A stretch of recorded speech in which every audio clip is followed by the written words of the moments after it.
Hello, welcome to another coding session.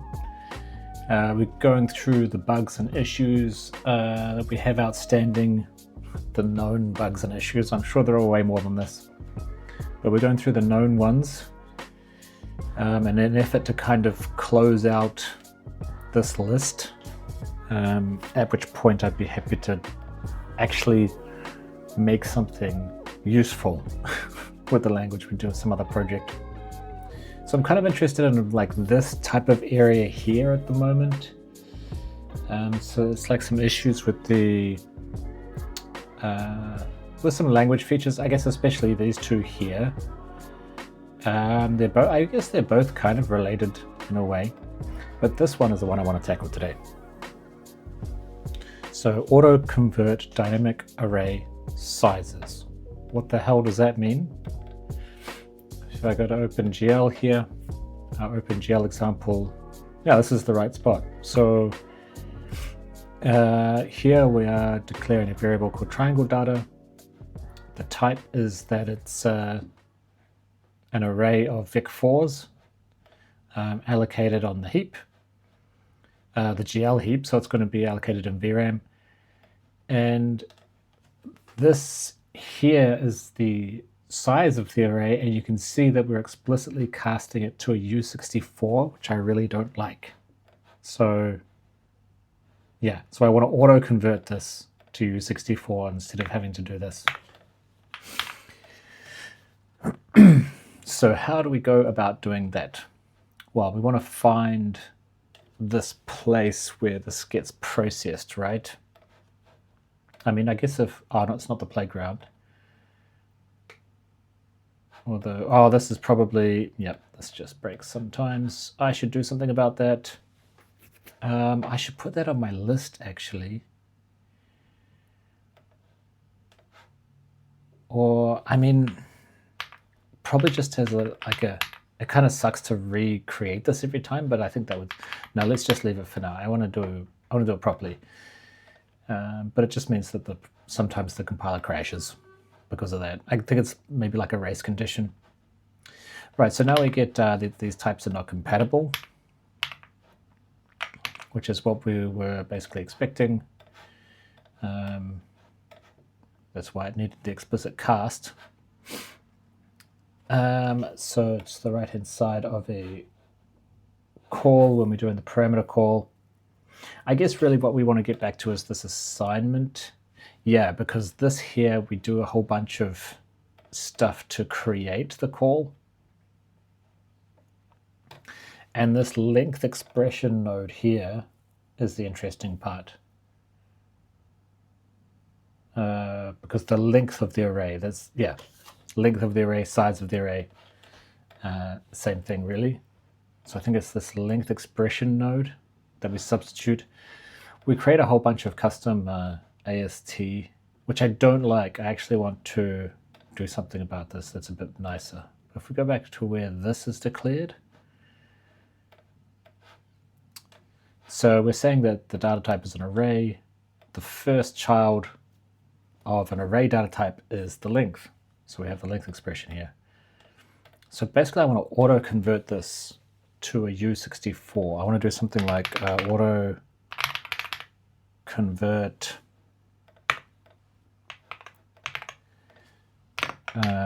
to U64, something like that. So let's try that. I think we already have, we're in type checking, right? Yeah, type checking, util.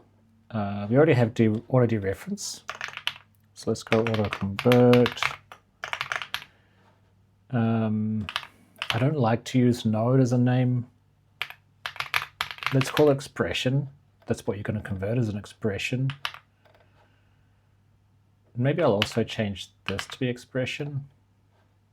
And I feel like it's not really needed to have a separate variable for that. Although, let's keep it actually, because it might be one of these cases where like, if we try to get expression.data type, yeah, because expression gets rewritten, yeah, that's why we need it. Okay, let's not get too tricky. So we want an expression, we want the type that we are. Do we need a node here or just this? Let's try with just a string, just the name, because that's what I put in. So we want to auto-convert this expression to this. And I think we'll need to return a new node. So what I want to use is this this loading stuff that I've recently added.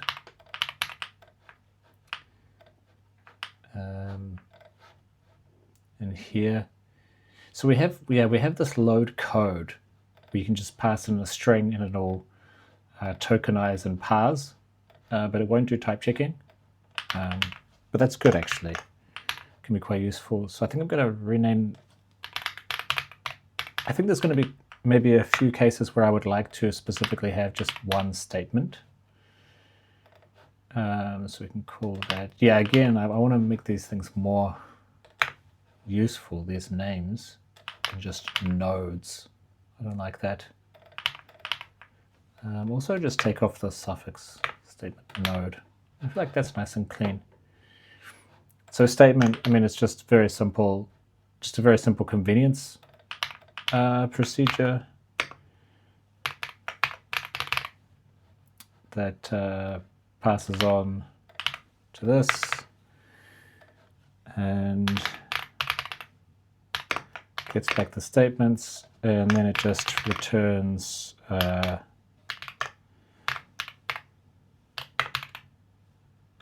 first statement.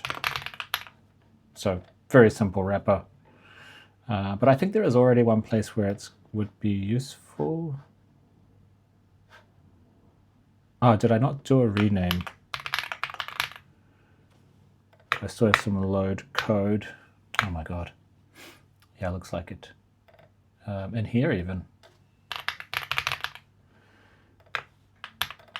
My typing is terrible.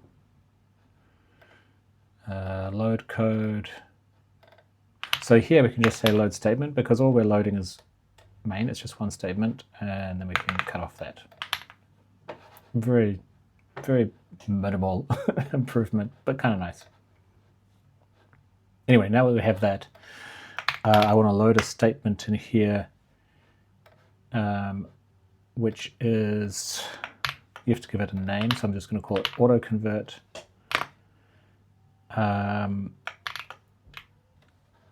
And yeah, it's converting it to something. So and we have this dest type string, so maybe we go format a printf. %s brackets x.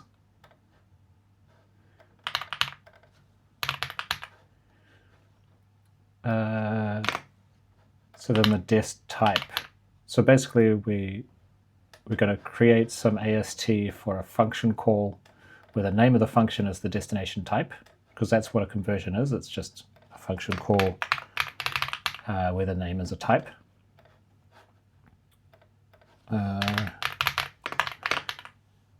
Statement. So I guess we actually need to, you have to name, when you're doing all returns and you have multiple returns, you have to name them. Not sure why, but that solves that. So now we have our statement, and so we just put x in here for the expression, and because this load statement, because it just tokenizes and parses, it doesn't do any type checking, so it doesn't validate that x exists. So at the moment we just have, this identifier node x in there. But if we go to children 1, the first child is going to be the name of the procedure getting called. And the second child should be this. So we're just going to override that with the original expression. So now we have a call to a procedure which is named and the name of the procedure is the destination type, so it's a conversion, a call to a conversion. and the parameter is this expression. That's basically what we've done. And then let's just return, well, I guess we can just call this converted expression. That's basically what it is, with true. So that should do it.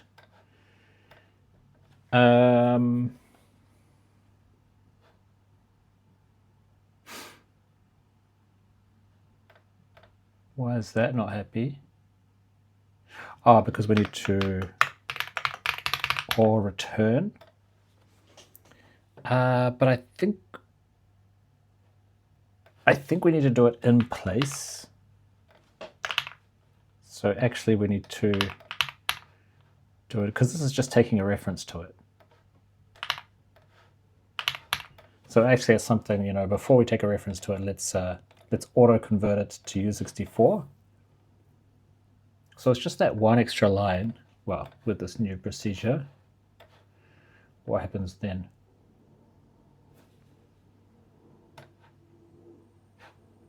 It works.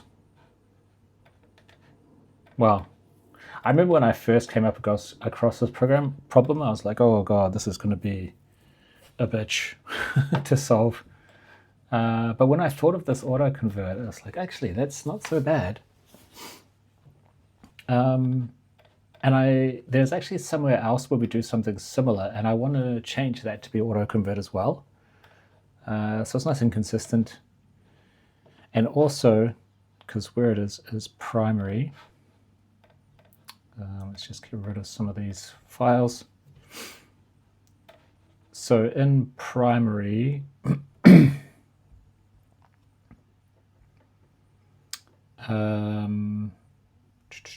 yeah, in is it in subscript? Yeah, here it is. So this is how I did it for, like, so that was for creating an array, but there's also indexing into an array like this. This is a 2D array that we're indexing into. And in that case, I had this any int type that I made, and then I type check the expression passed in. So in this case, that's the expression, and that's the expression. I type check that against any int. So it kind of just verifies that it's some sort of integer. And then if it doesn't figure out what kind of integer it is, then it upgrades it to a U64. And I think this can be replaced with that same method if I just take the start expression node and I auto-convert it. Then I should be able to just do this, because that expression should already evaluate to a U64 because I've auto-converted it. And yeah, so that's what I'm going to do. Because, I mean, if we go like this, so I'm just going to revert that actually. If we go like that, we should get an error. Ooh. I was going to say we should get an error because this will, what will happen behind the scenes is it should end up like this. And when this gets type checked, it should say, hey, you can't, what is this? You can't convert this to this. But instead, failed to generate conversion.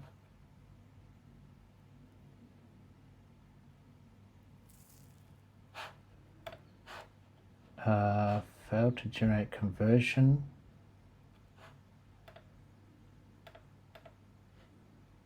Because the destination is U64 and the source is, yeah, subscript of U8 it should be. So a slice of U8 is what a string is. So it's in generation. It shouldn't even be getting to generation. If we go to type checking, I think it's type checking a call. Yeah, so if it was a type, then we go type check conversion call. Yeah, and we say cannot be converted.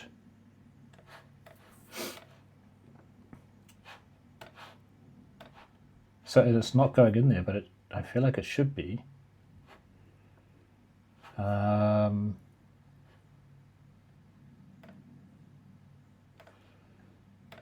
So let's try to find the right. This is triangle size with a cast. Okay. What is this? This looks like a complex line. Let's try. Oh, so that's this. That's this one. Okay. So if we get to the conversion call, the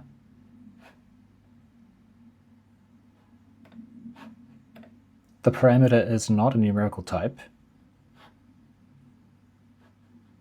And if they're both not numerical types, no. Only one of them needs to be a numerical type. I mean, no. Both of them need to be numerical types. So if either of them is not, then it's an error. So that condition was wrong.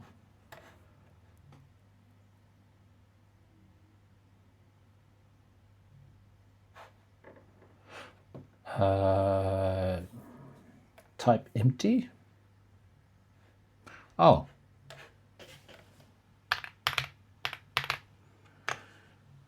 This should be type name, not just value, because this is a slice, so slice node does not have a value. So if we go like that, there, type slice of U8 cannot be converted to type U8, U64.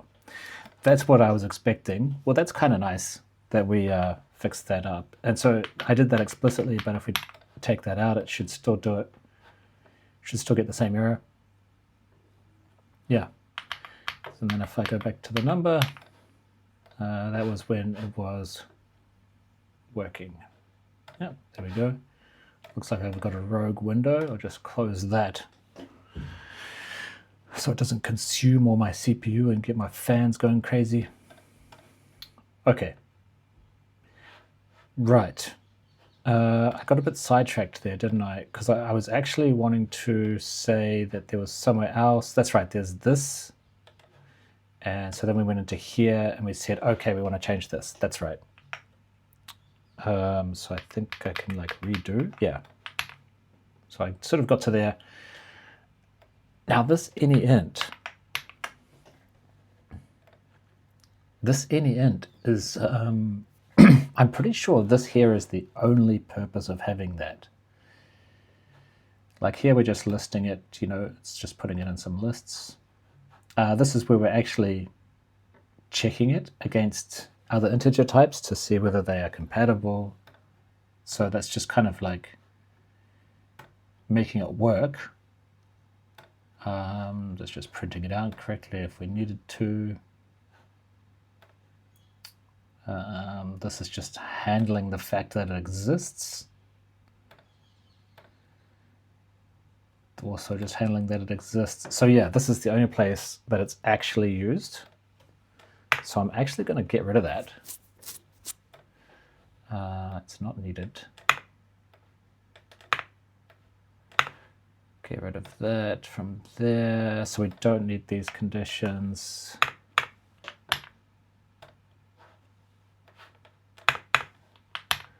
Don't need those. Don't need that condition. Don't need that. Or that condition. Or that condition. Or that condition. There we go. So oh, there's a couple more places. A couple more conditions that it was used in. And we got rid of that. Okay. Cool. And this is the other place where we used it. So this can just be like that, and we can get rid of this. And so these start and end expressions, we need to auto-convert. So let's add a branch in here.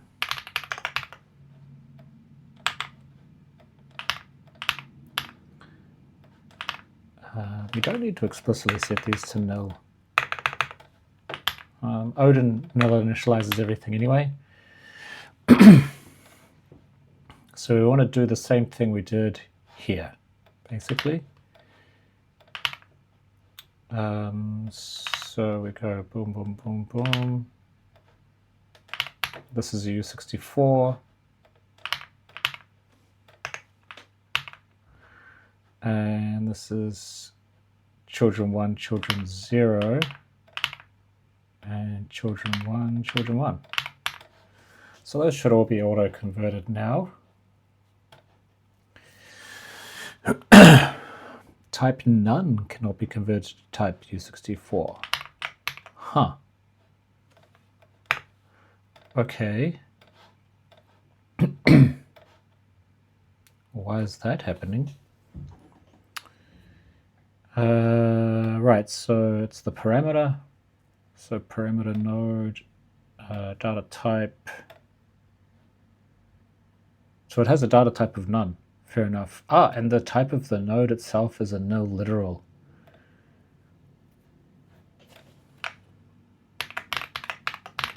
I think nil literals just always have a none.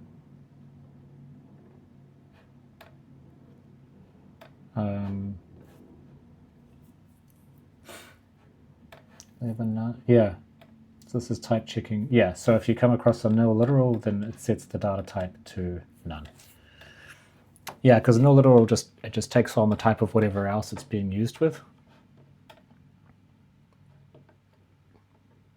So,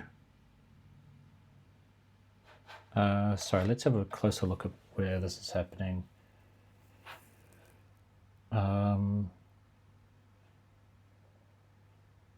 It's a statement right inside. It's quite a complex statement. There's call within call within call. But maybe we can see the source position. Auto convert. That's what I just made. So it's within here.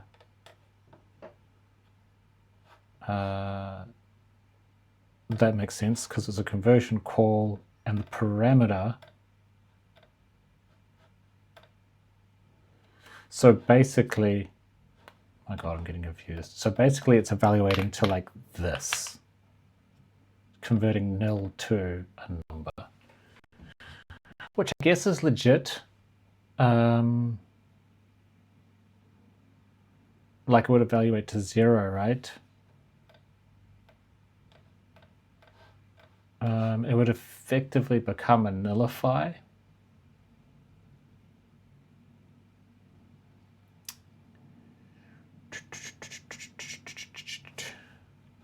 But I guess there's no point in doing this call. We're just changing the type. So maybe we can just say if the expression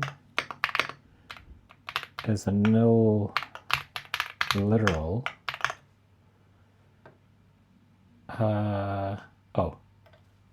if the expression is a nil literal, we can just say the data type, we can just set the data type of it and then return it. So it's effectively assigning a data type to the null.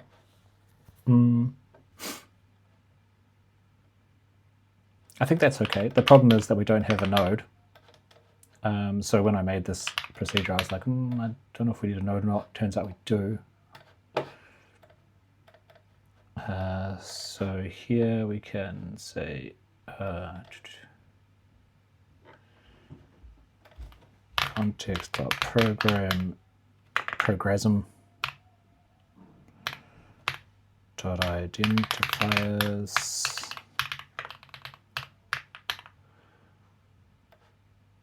like so. And the same goes, well, there's a bunch of places. So maybe I'll just say, what is it, like index type.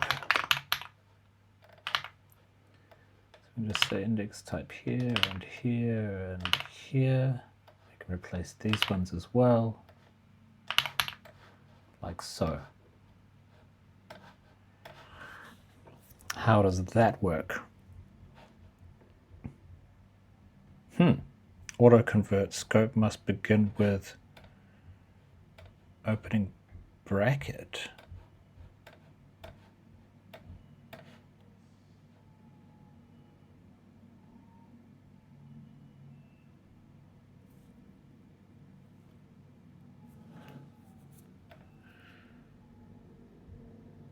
Why does it think it's a scope?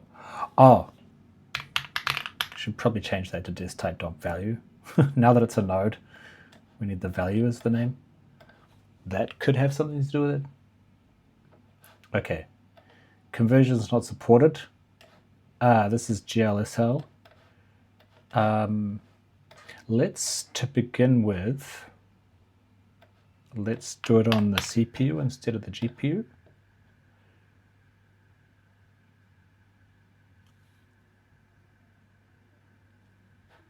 The window opened.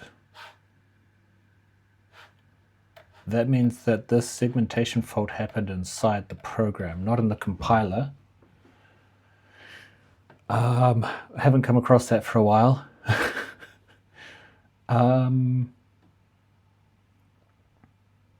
The thing about my language, like one of the things I've got in here is DevTools debug. I need to add debug. I think what needs to happen is I need to add debug information to the assembly, which varies per platform. I think it's called ELF. Is it called ELF in Linux? I can't remember. Anyway, without that, I get like no information about where that happened, which kind of sucks. So I'm just going to close some of these files. So I haven't done this for a while, but I'm going to have to go back to just like commenting out a whole bunch of code and seeing if the issue still happens. And we'll just narrow down. Okay, yeah, I have a feeling it could be this line. We'll just narrow down where it is. Because when the issue, when the issue stops happening, we go up to here, that means that we've commented out whatever was causing the issue. And then we just like work our way through until we find the line. So there's still an issue. Could be in it. Okay. All good now. So now let's have a look at that init code. Core boomstick init.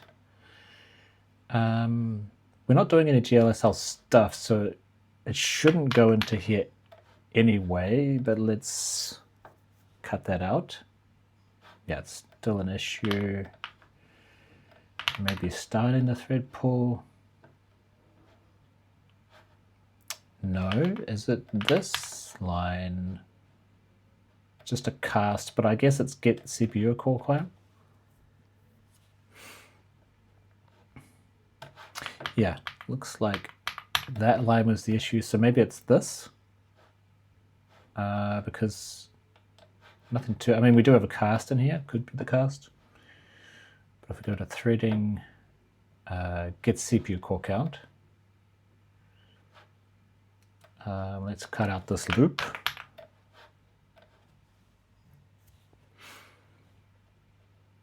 Okay, that's not crashing. It's not doing anything either because we're commenting. Okay, we're back. That just crashed my computer. So hopefully that doesn't happen again. But we established that when we commented this out, there was not an error anymore. So let's uncomment the loop part. Try that. Oh, sorry, I don't know if I should have left it for longer. I'm scared now. Yeah, so it seems to be okay. So if I comment out the contents of the loop,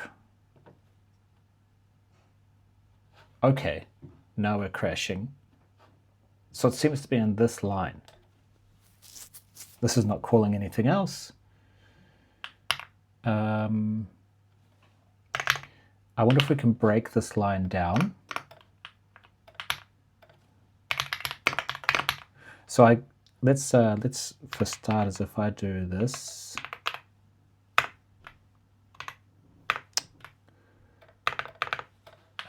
so instead of doing it in the if statement, it's just like on its own. We're really trying to narrow down exactly where it is. So we do this equality check. So what if I say just like that? So we split it out into 2 lines. In my language, you can just put an expression as a statement, even though it's kind of pointless. Probably at some point I'll put a warning or even an error to say like this is a pointless thing to do. Okay, so that's not throwing an error. I did check it like this, right? This threw an error? Yes. Okay, so when it's got the equals in it, what happens if I just put like 0 and 1? Still crashes. And buffer is an array, right? So here we're turning it into a slice, but we should be able to compare the array to the slice also. Is that possible? No. No, it's not possible. Well, at least I got an error. Okay, so this seems to be like the most basic one possible. I think we're going to have to dive into the assembly to check it. And I really want to minimize the assembly. So let's actually cut this out. We can reverse all of our commenting actually. And we'll go to the playground and we'll try to make a minimal example, in the playground that causes the issue. So if I go playground, put this here, and we'll just comment out everything else.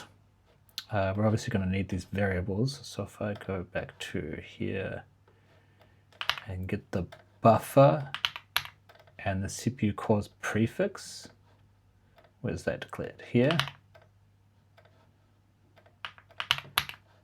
So if I do that and then I run the playground, yeah, we get the error. Okay. So now if we look at the assembly for main, we should have a really minimal thing. We're going to need to run we're going to need to do a build, or it could be a run.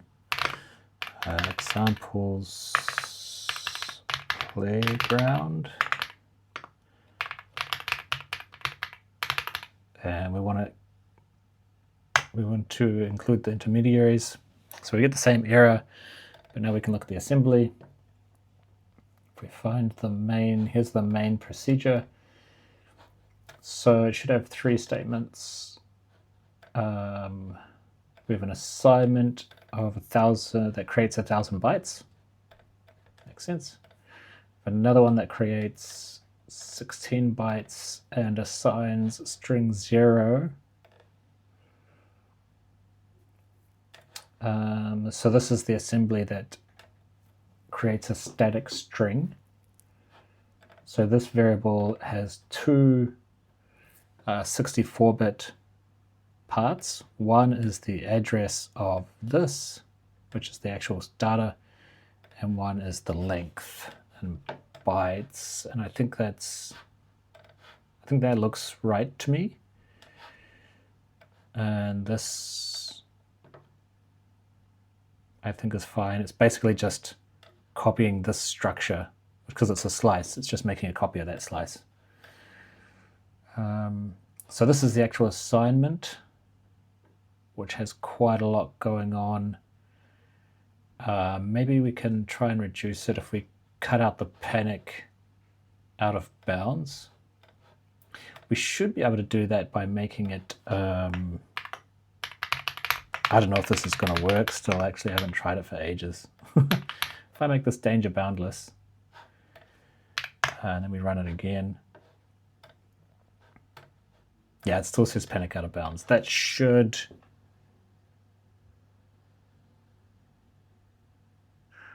Well, I guess it could be any of the, like maybe if that needs bound checking as well.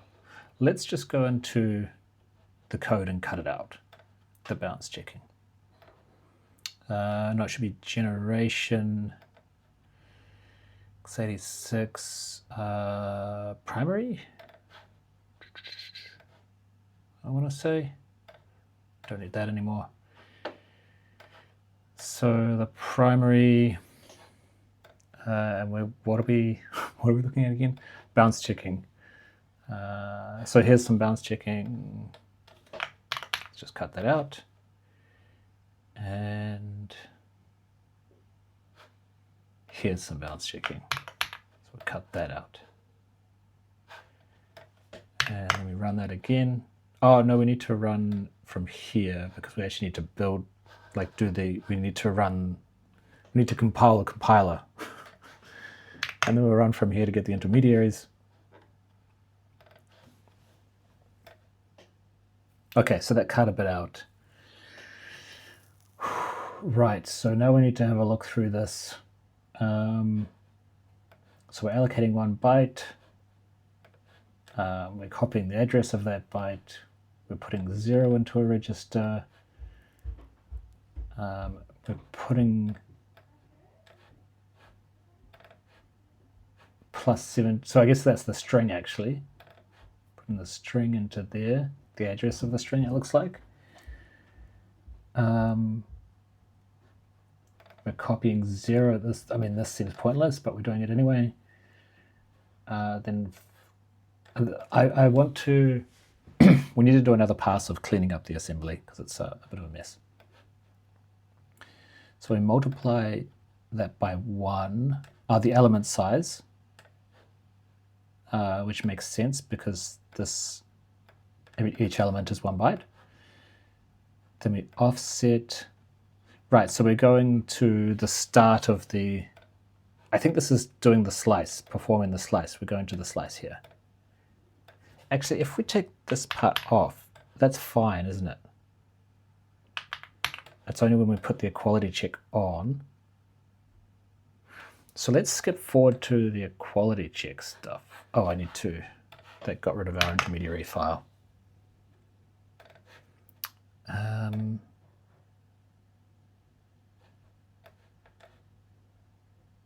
So this seems to be comparing. So it's comparing slices, which is kind of complex. It's probably starting about here. Okay, so we're copying the same. We're copying the stack address into 2 variables. Then we take the offset from 1 and put it in R13.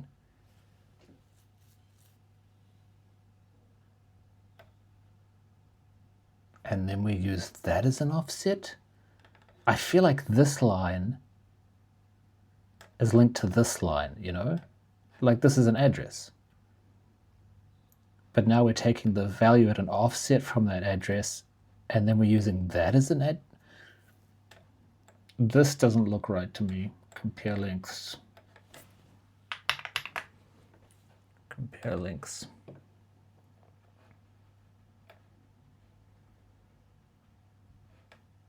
And which part of it? It's this R13. Well, they're both R13, but I think this should not be R13. And that's the second operand. Is that right? Length location.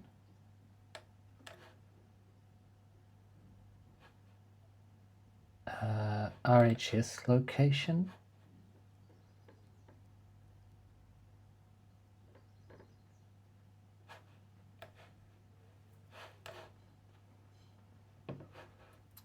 What's the other one? Length register location. So this is copying the left-hand side length into a register. It's using register num +1. This is something I do sometimes. This could be what the problem is. So we're choosing which register to use.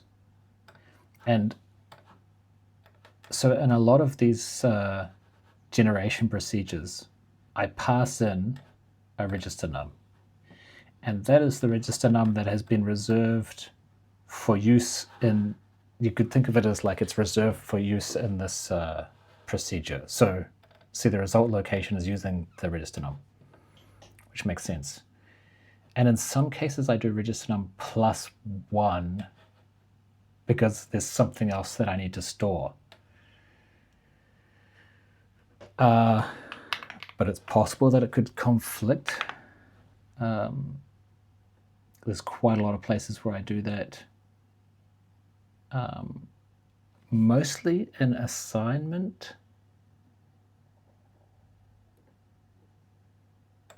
So yeah, assignment float. This is expression. So yeah, there's an expression file and an assignment file, and they have very similar code. If I search for maybe just register plus. So the top procedure up here, this one, the main one, delegates to these other ones below, depending on what types are used. So I think once we get into here using +1, there's nothing, this is not going to call anything deeper where this +1 is going to cause an issue. That's my thinking. So I think that stuff's okay. Convert also is kind of like,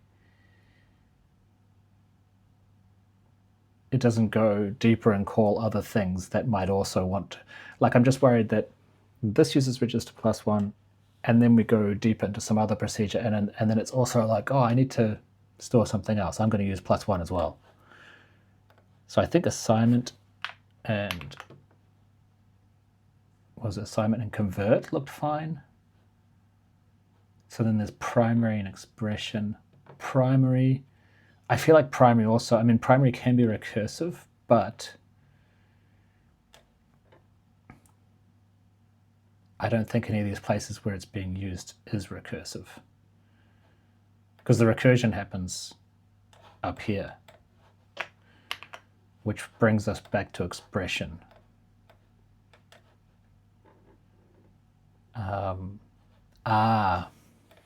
And when we are at the top here in this, so this also has, a top level procedure which delegates to the other ones below.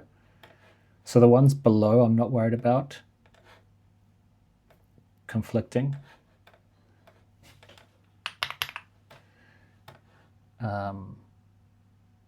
This is the left-hand side. Because there's that one that we're worried about, and then down here there's also, and it says more testing. So if this left-hand side register is +1, no, the right-hand side one is, then we take care of the left-hand side, which might set register number +1. So that's setting something here.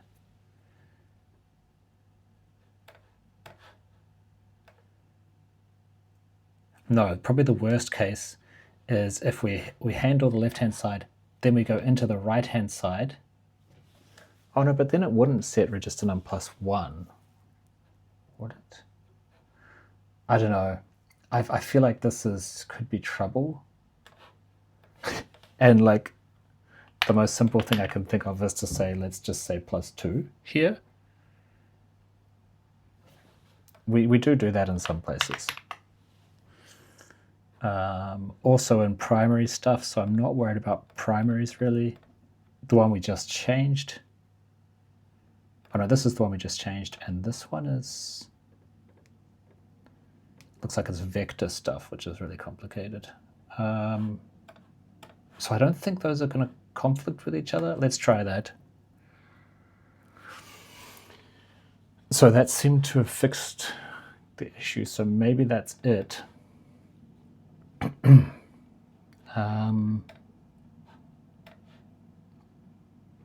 I guess we can try running the OpenGL example.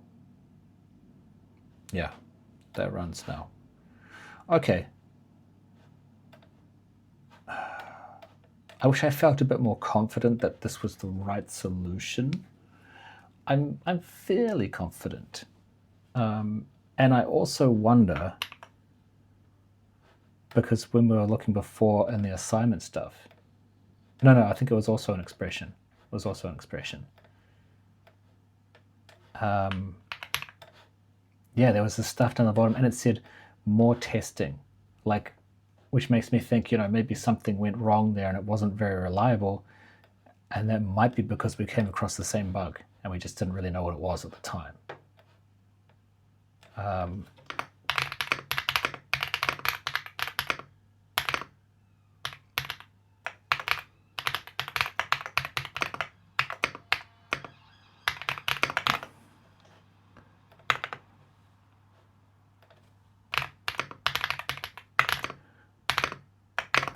So I'm just going to put that note there, because we won't try to deal with this now, but hopefully that will give us a good hint next time when we do go to fix it. Okay, so let's undo this. So the playground is good now. OpenGL is good now. We're all happy. Now the trick is, can we do it on the GPU? No, that's right. Conversions are not supported. So I guess we need to add support for conversions. GLSL call. Yeah, just said conversions not supported. So in GLSL, a conversion is it's the same as what I have for my conversions. It's basically a constructor of the type name. I was checking that earlier. So GLSL uses different type names, but so I think it's because it's basically the same. When we generate a call here, we're going to have brackets with the parameters in, which is totally fine. And it looks like we don't do the name of the procedure here. We probably do it in identifier.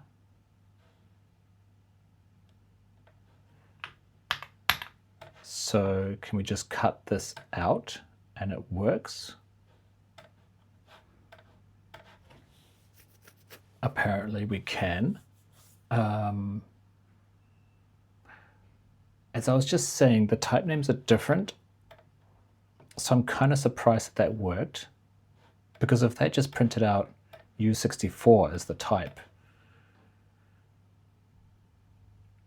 I mean, I don't think that by default GLSL even supports 64-bit integers, which is another problem. So let's have a look at because I have this target equals kernels. Some of these features I made are actually becoming useful now. I think we have to do a build though. So if we build OpenGL, target equals kernels. Oh. Okay. That crashed and it was just a build. So we might need to debug that. If I do it in here, build target kernels, and then I run that. Generate procedures. Procedures null. I think this is something I changed recently, like in x86. If we go to the equivalent place, generate procedures. See, I just have a null check for the procedure because it could be like an import. What procedure is it? Qualified name. Yeah, it's the import procedure, so it doesn't exist.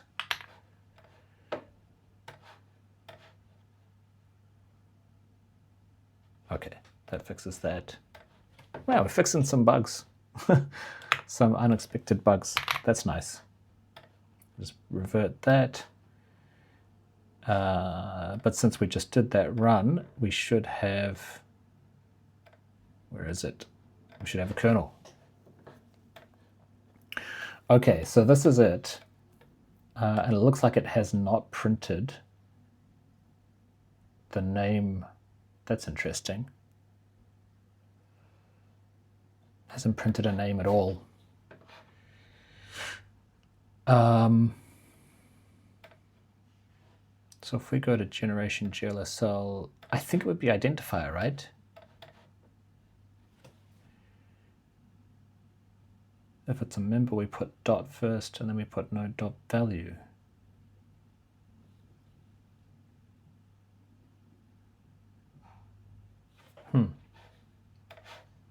Let me debug.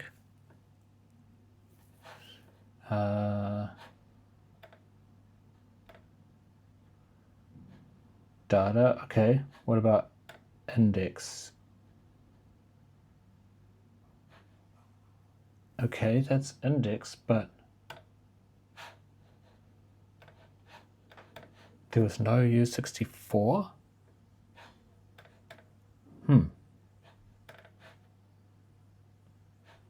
So maybe if we go into here, we must have got a call for the conversion, right? Yeah.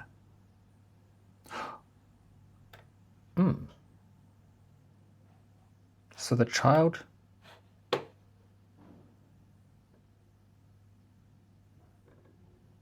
was U64. Oh. And the child is a type, so it got skipped. I have a feeling if we cut this out, there will be problems. Because we don't, yeah, we'd have this default, but we don't handle types, complex types or anything. Let's just see what happens like that.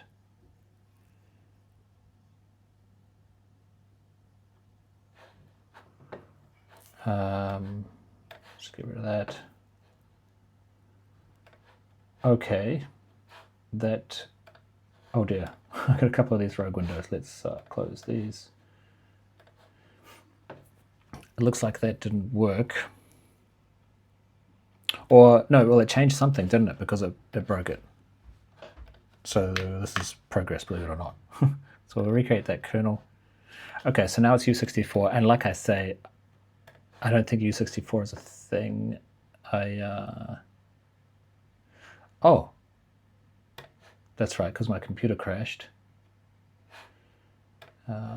Let's just close that window. Yeah, so this is my GLSL learning.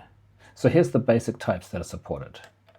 So types other than this, I think we need to prevent in GLSL, but I don't want to do that right now. You know, we're already at nearly an hour, so we won't do that as part of today. Let's say, I'll put up the other GLSL stuff. GLSL prevent in unsupported types, which really I want to say kernels, because I want it to be a consistent experience. You know, it's not like if you happen to run it on the CPU, then those types are okay, because then when you go to switch to running it on the GPU, it's like just not going to work, and that's going to be annoying. I would rather that this restriction applies to all kernels. So what was I even doing? Oh yeah, we were looking at the types. So we need to support these at least. I think if we go into util, yeah, so we have its own type name. So i32 becomes int, u32 becomes uint, bool is bool, f32 is float, f64 is double. So f32, f64, and that's float and double, and bool is bool. So that handles, so those should get the right types, but that doesn't solve the issue that right now we're trying to cast to U64, which is not something we can do. So I kind of knew this was going to come up because when I looked at that, I was like, doesn't support 64-bit. I think the easiest way, hopefully this turns out to be the easiest way, is to make it so that indexes are always 32-bit. So it doesn't matter if you're in a kernel or not, we always index with 32-bit instead of 64. Let's see how that goes. So at the moment, probably if we search for U64, we should come up with all the situations. I guess we specifically want to look in Odin files, compiler files. So here we have like index type, length type. So for example, let's change the index type to 32-bit. That's in generation. That's the length one. These are just lists. That's the definition of U64. This is a memory allocator, so it's saying that the size parameter is a U64. I think we keep that. That's not an index, right? So let's leave that.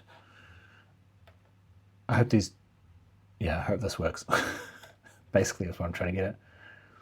Large DS, that's like a conversion thing. Those are fine.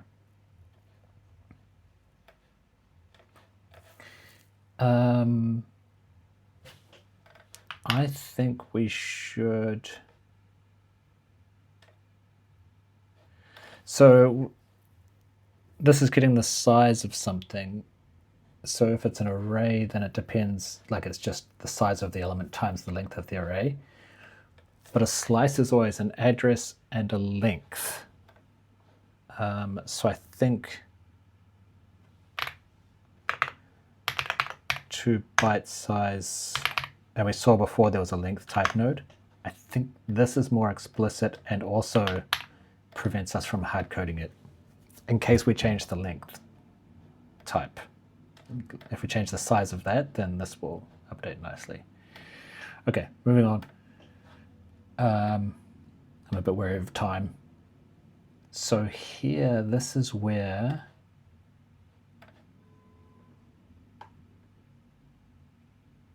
we had to declare, oh, this is a length. This is a length, so let's keep this at 64-bit.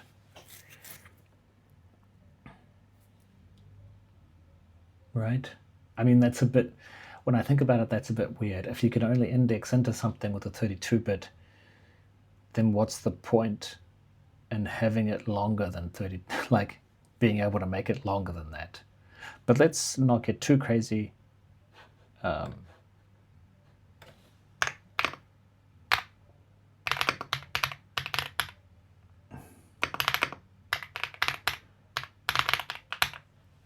Maybe we'll put it in the list because I think it does feel a bit weird, but it's not the end of the world.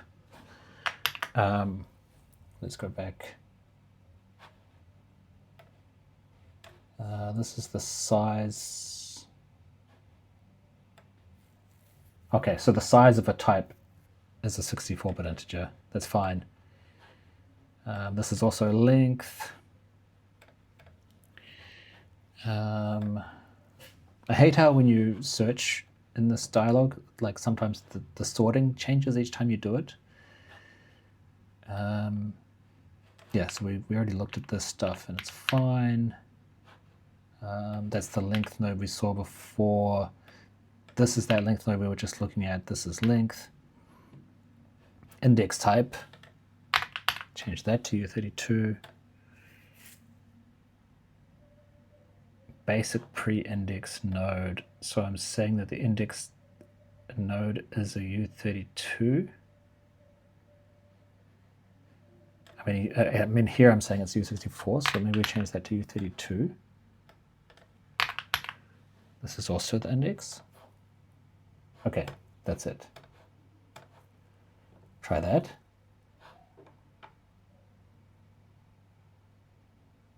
Okay. Looks like we're going to dive into the assembly again.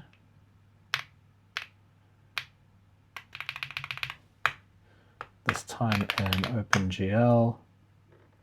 Yep, we've got a bunch of errors.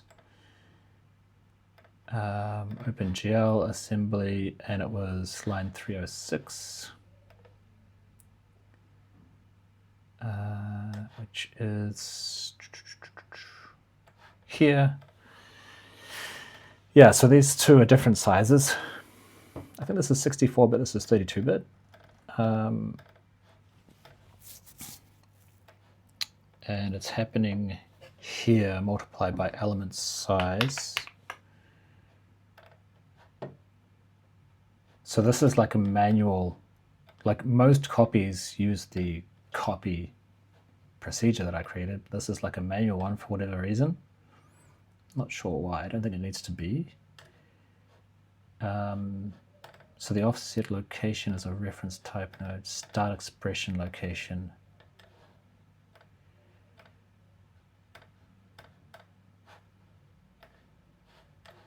Start expression location is a register.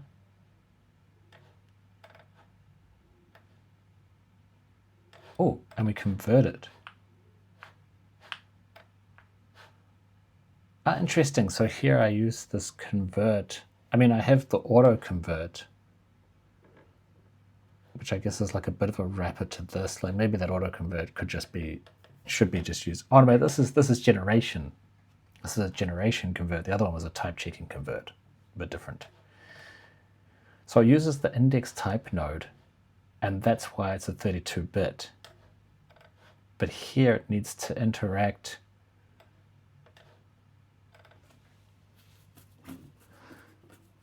well, this offset location is a 64-bit, apparently. Does it need to be?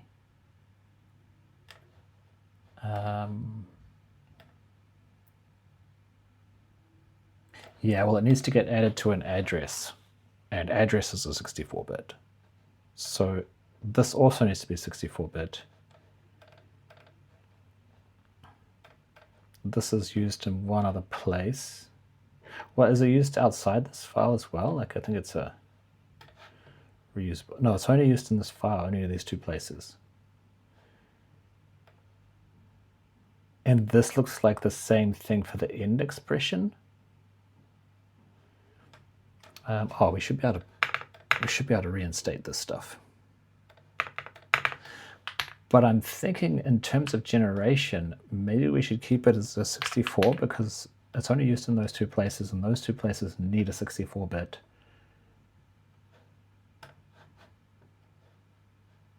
Okay.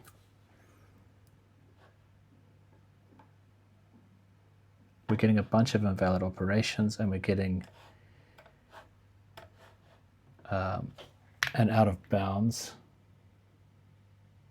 I kind of want to check what the kernel looks like. Well, probably just go up. So, here's the kernel. It's U32, which is still not valid. It should be float, right? We did that. If we go to generation, GLSL, util, we did the conversion.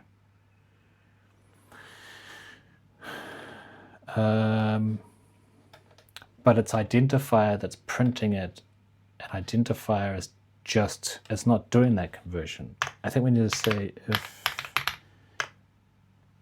node is a type,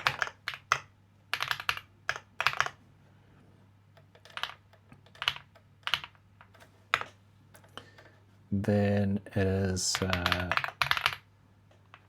the type name of that node. Otherwise, we just get the value. Okay. Still looked the same. Is the kernel any different? Okay, now it says uint.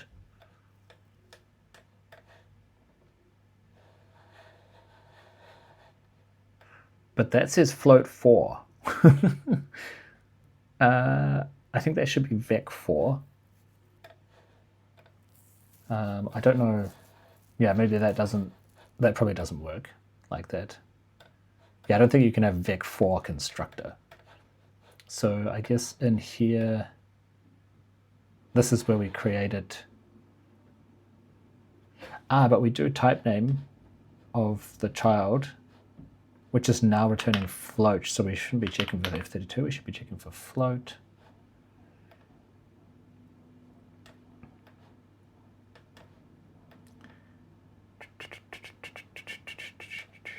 We kind of repeat this thing. Let's put this here.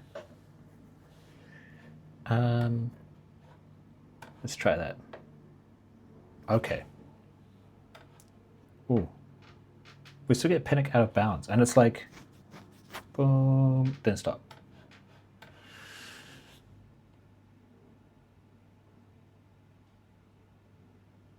Is it because we're only dealing with maybe 32? I wonder where that, no, well that can't be happening in the shader. I wonder where that index out of bounds is happening.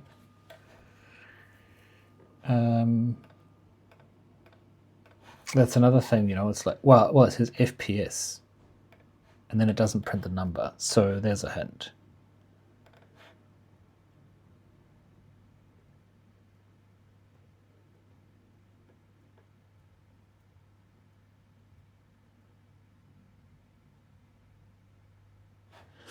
It actually reminds me, let's try cutting this FPS stuff out and see if that solves it. Yeah, a little bit of weird lag, but that could be just my laptop or something. But that seems happy. But it does remind me of something else that we're at 108, so I feel like this is playing with fire a bit.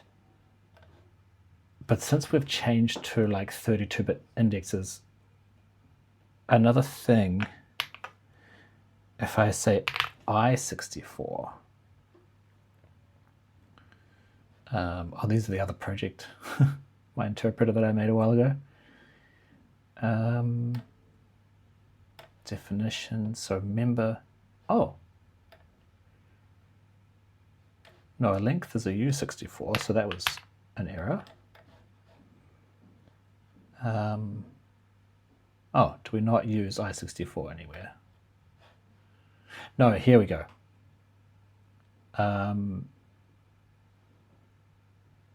So this is where we're upgrading types. So it's basically we're defaulting types, is what it is.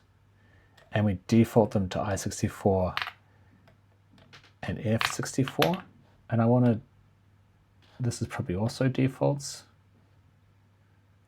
Upgrade types. Yeah, this is also, okay. So this is where I had a note even, where, so the case now is that I can just go sum variable equals 4. And that will become an I64. But I think 32-bit is a better default, because that's typically what people want, 32-bit. 64-bit is not so common, and if you want it, I think it's fair to, like, if you know you want 64-bit, then specify it. Easy. And then there's somewhere else where there was also I64. I think there's one other place. See, the sorting is different. It throws me off. So I don't know where I've checked and where I haven't. But I think it's just here.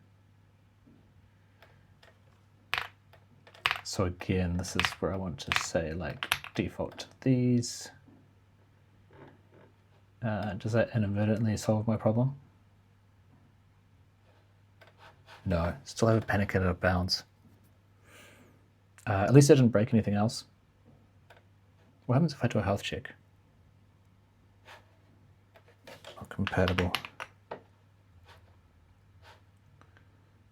Looks like I already have a breakpoint there, so let's see. I guess it was actually this one. There's two places that throw the same error.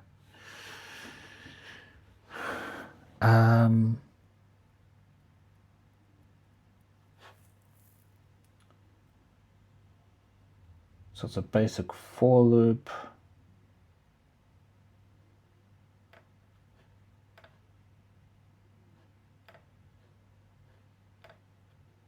Ranged for, basic for.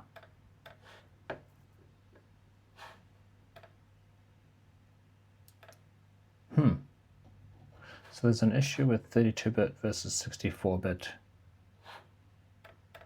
Somewhere in here. It's converted a ranged to a basic 4, which is where we did do a couple of changes to U32.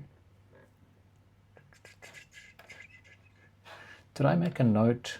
Like this is another place, you know, where there's like heaps of hand-rolled AST.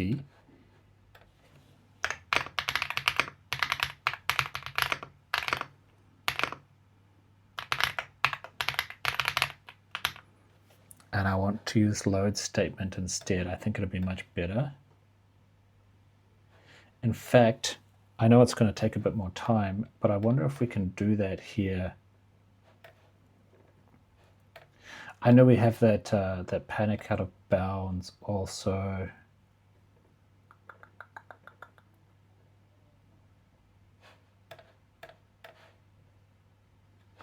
I wonder if the OpenGL works fine still if we go back to, well, I think we tested it and it does, right? We have the U32, so that's maybe also the ranged.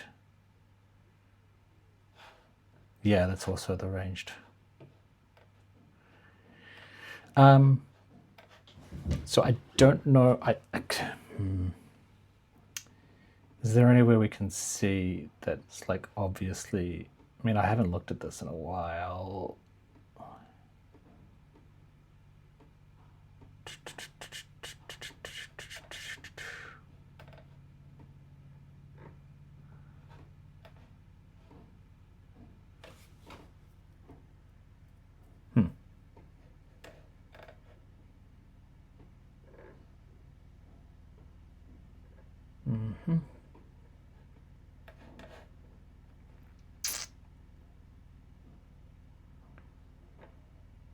So this expression node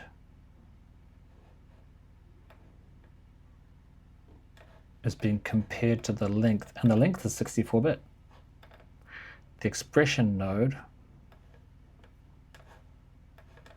the hell is the expression node? Values, expression, scope. Well, I guess because it's a ranged for loop, so we're talking about, do we still have the, no. Let's open the playground.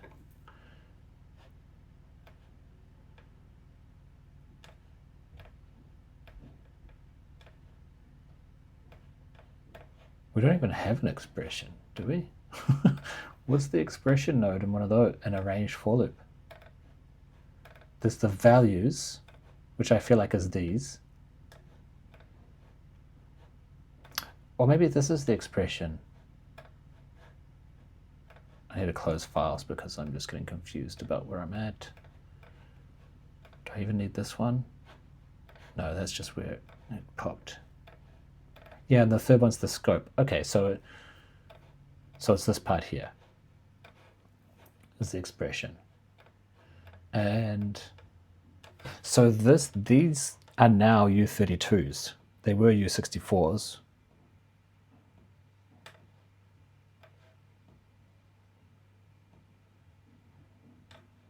This is a slice. I wonder, I mean, just generally, actually, you put something in there that's not a U64, and it's not going to compare to this, is it? If I just click on it, yeah, just click on it once, that's the way. So it's also used down here. It looks like we're using it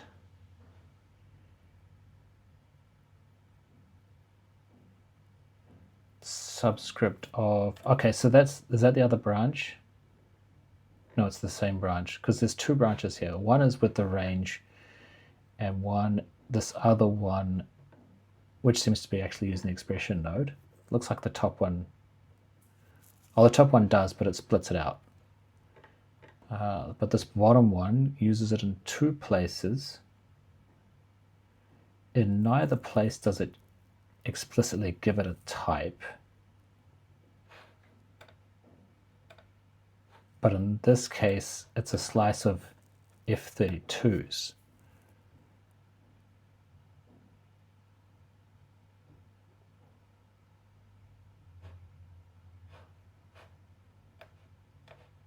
Oh, wait a minute.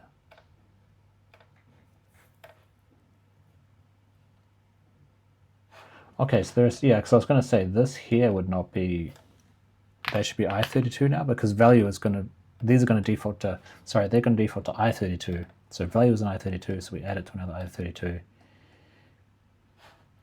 But we still have this one, U32, U64.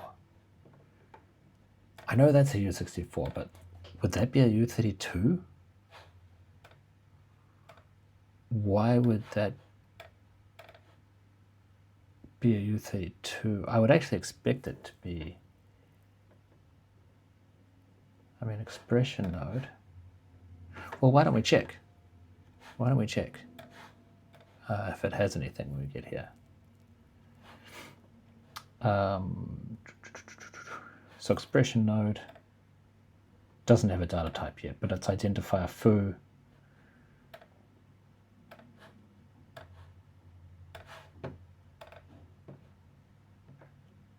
so it's foo.length. That's what it is. So actually, so it's the index is less than foo.length. That's what it is. Okay, I got a bit confused there. So it's the index.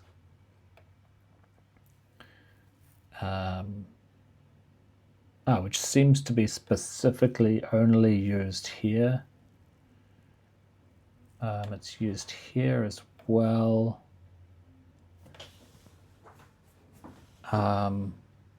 Looks like it's used here, I think, to, like, this is the statement where we create the element that can be accessed within the loop. So this is like the index. Yeah, I mean, it says index node. This is where we update the index, so that doesn't matter what type it is. This doesn't really matter what type it is either, because of the auto convert. We can auto convert it to 64 or U32. But up here, we're comparing it to the length. So basic index node.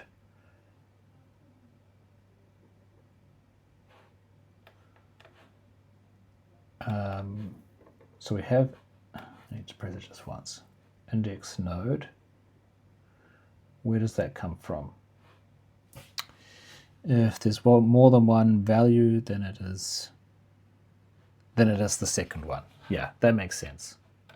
So like it's the second one if there are two in here, because there could just be one, in which case there is no index.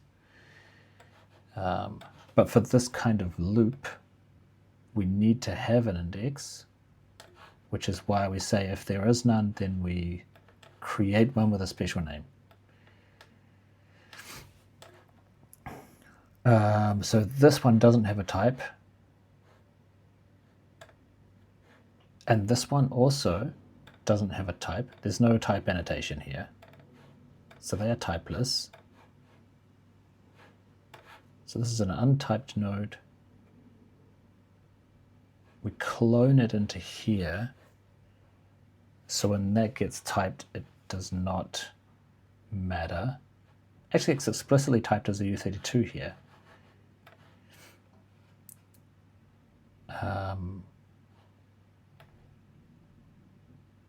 And this is the declaration of it. So we're declaring that that index is a U32.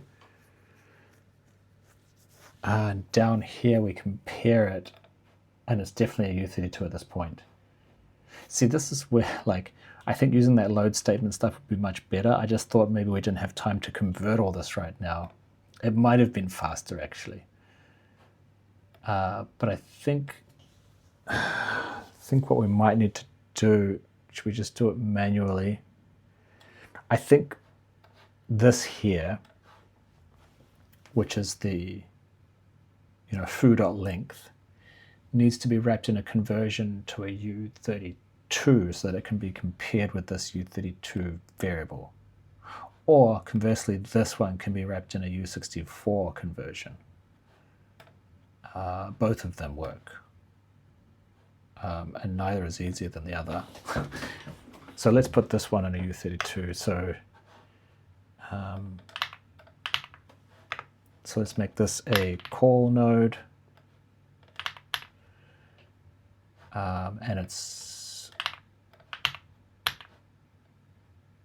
And we give it 2 children. So the first child is U32. Well, I guess I could say it's this. So we're calling a procedure called U32, and the first parameter is the length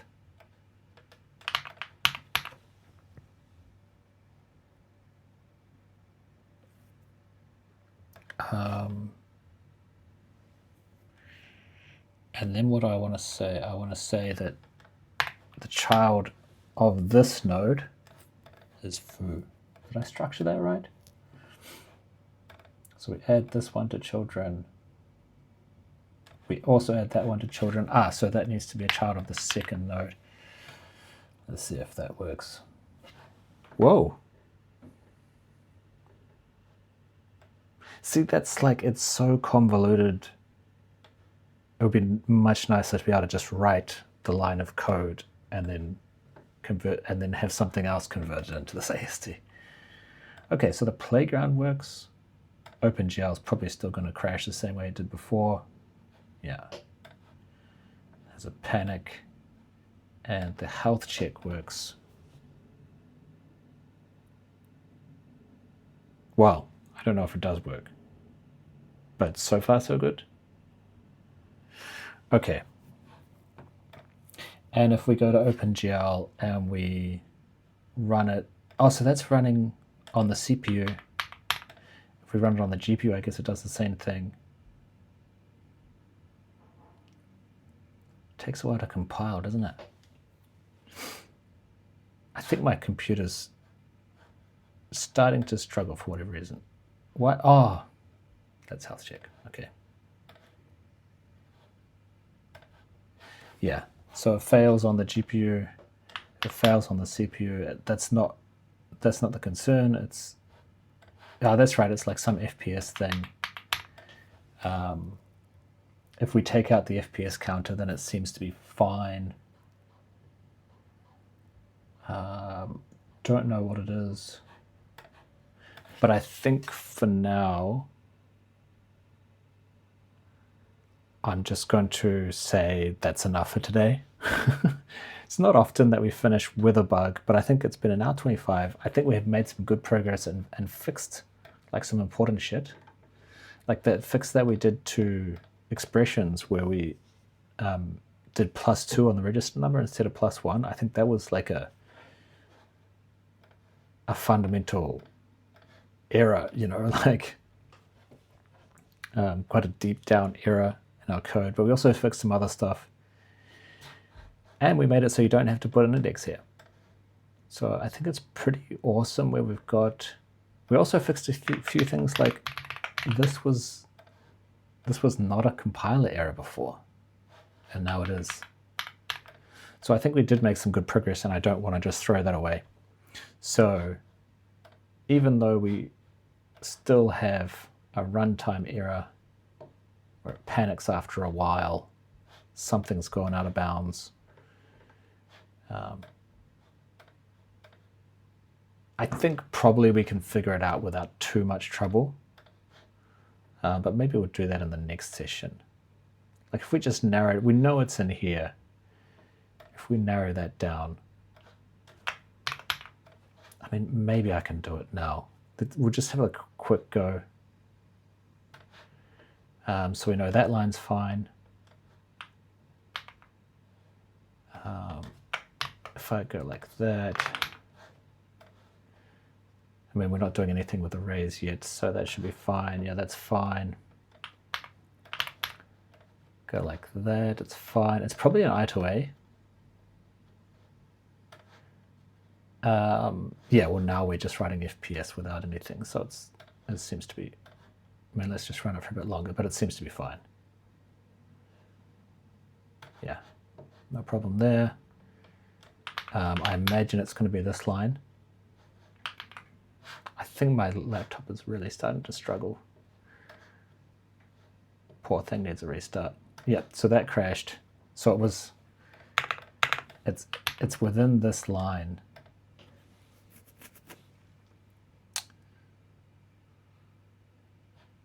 There's something wrong.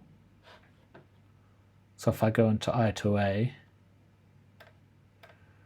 core strings I to A,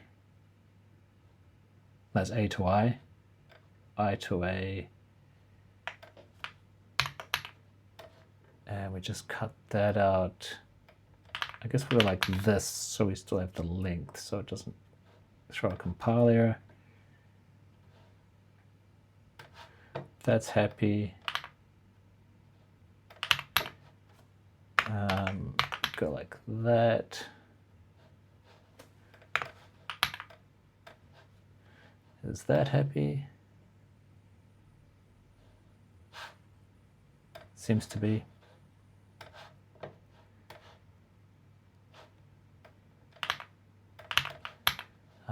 That's the main loop now, I think.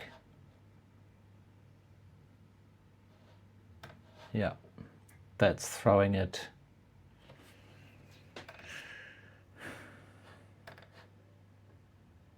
Length is a use 64.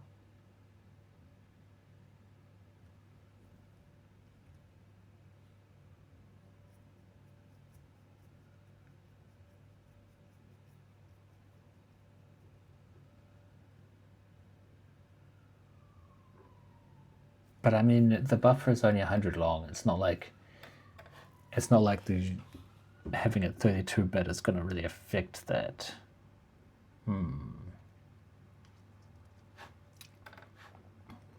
This is a length value. Lengths I tend to think of as U64 still. But I assume if I cut this out,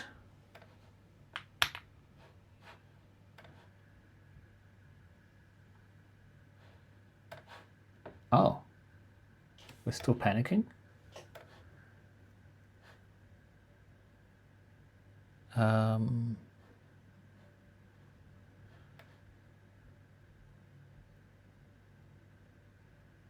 As long as that's above 0 and you divide it by 10 each time. Okay, yeah, that's fair.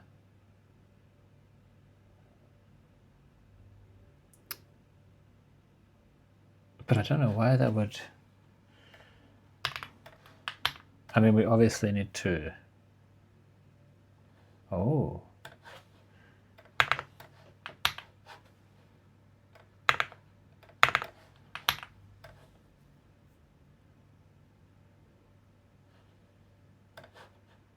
Okay. So if we don't increment length, then it's not a problem. So length must be getting too long for this buffer. So this is dividing by 10 each loop, but it's not going below 0. But it's an I64, so it's signed, so it can go, or even unsigned can.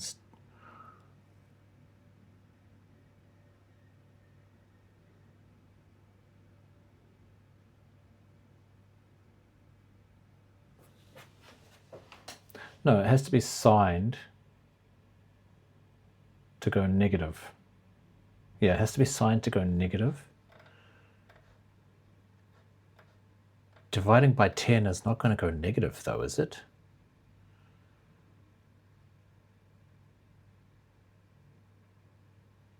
But I guess it will go to 0. Eventually it will go to 0. If you have like 5 divided by 10, then that's going to be 0. So making sure that it's above 0. If I change that to like above 1,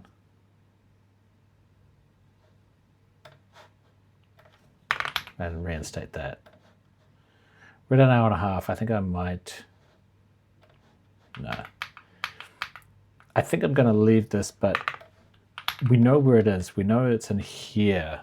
Just not really sure why, and I don't think we have the time to check it now. But I think that was a good session, though. I think we made a lot of progress. There's just this one outstanding strange bug that I'm not sure about. But we'll fix that next time. I'll do some investigation, and hopefully we can just knock it out quickly at the start of the next video and then move on to the next thing. I mean, we added a couple of things to the list here. Let me take this off. But you know, we added 3 things to the list. Oh, are we ever going to get through this list? I don't know. All right. Thanks for stopping by. Have a good one. Ciao for now.